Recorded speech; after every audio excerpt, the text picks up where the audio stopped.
Halo semuanya, langsung aja ya. Hari ini kita bakal ngebahas satu momen yang penting banget dalam sejarah pers di Indonesia.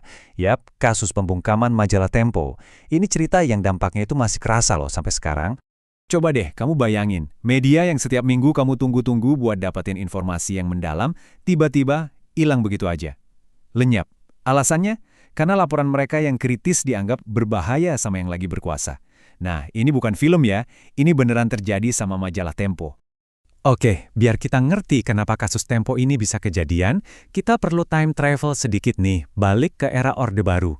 Di masa itu, pemerintah itu bener-bener megang kendali penuh atas informasi. Media itu nggak sebebas sekarang, guys. Setiap tulisan yang sedikit aja kritis, risikonya bisa fatal. Jadi, bertanya terlalu dalam itu sama aja kayak cari penyakit. Nah, ada satu kata kunci nih, yang harus kita pegang, pemberedelan. Ini bukan cuma sekedar sensor atau teguran biasa. Ini kayak hukuman mati buat media. Izin terbitnya, yang namanya SIUPP, itu dicabut paksa. Udah, selesai. Kantor tutup, wartawan berhenti kerja, suaranya dibungkam total. Inilah senjata paling ampuh pemerintah waktu itu buat memastikan nggak ada yang berani macam-macam.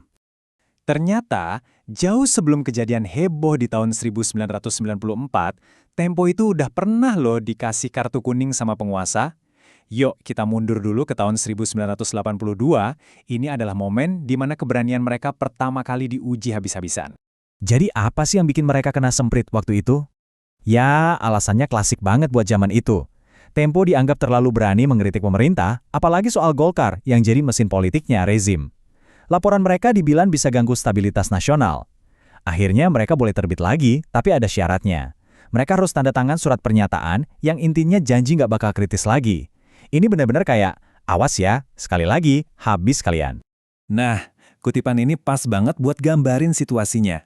Departemen Penerangan atau Depen itu punya kuasa yang luar biasa besar. Tugasnya membina pers, yang kalau diterjemahin artinya ya mengontrol, mengawasi, dan kalau perlu cabut izin. Mereka ini ibarat penjaga gerbang yang nentuin info mana yang boleh lewat dan mana yang harus berhenti. Kalau tahun 82 itu baru peringatan. Tahun 94 ini, wah, ini puncaknya.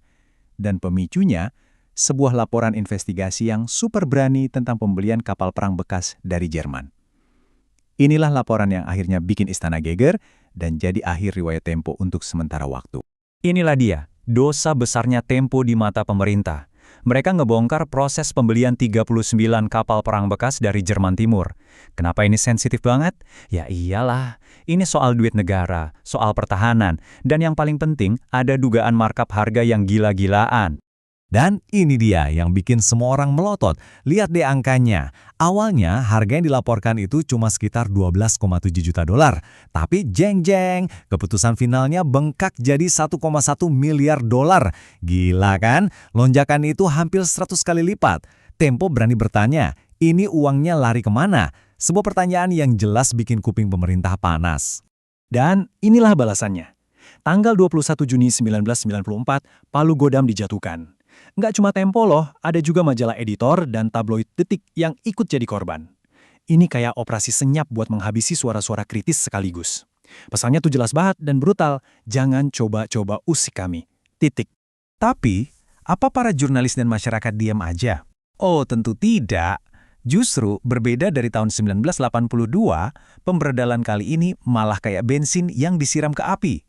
Perlawanan pun meledak di mana-mana. Yuk kita lihat gimana cara mereka melawan. Perlawanannya itu keren banget, terorganisir dari berbagai penjuru. Pertama lewat jalur hukum. Tempo nekat menggugat keputusan pemerintah. Terus para jurnalisnya sendiri juga nggak tinggal diam. Mereka bikin organisasi tandingan, Aliansi Jurnalis Independen atau AJI. Dan yang paling kelihatan, di jalanan, mahasiswa dan aktivis turun, demo besar-besaran. Ini perlawanan total dari semua lini. Terus gimana akhirnya? Nah, garis waktu ini ngasih kita gambaran lengkap. Setelah dibungkam tahun 94, pers kritis itu tiarap selama 4 tahun. Tapi, momen bersejarah datang di bulan Mei 98 saat reformasi dimulai. Angin perubahan inilah yang akhirnya membuka jalan buat Tempo untuk terbit lagi bulan Oktober di tahun yang sama. Oke, kita udah jalan-jalan ke masa lalu nih. Sekarang, bagian terpentingnya. Buat apa sih kita ngomongin ini semua? Apa hubungannya sama kamu, sama kita semua di zaman sekarang? Kenapa kita harus peduli? Jadi gini, kenapa cerita ini penting banget? Ini bukan cuma cerita sejarah. Pertama, ini nunjukin betapa vitalnya peran pers sebagai anjing penjaga atau watchdog pemerintah. Biar apa? Biar kekuasaan itu nggak sewenang-wenang. Kedua, ini ngajarin kita semua soal pentingnya berani bertanya dan nyari kebenaran.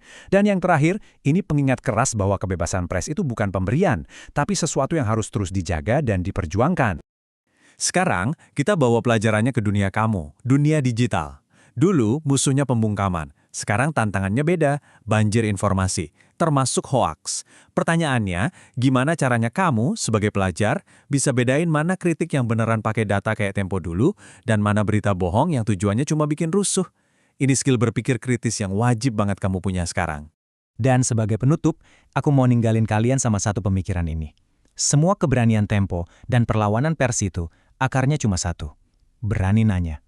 Jadi, pertanyaan buat kamu sekarang, pertanyaan kritis apa? Soal pelajaran di sekolah, soal berita yang kamu baca, soal lingkungan sekitar kamu, yang bakal kamu ajuin hari ini.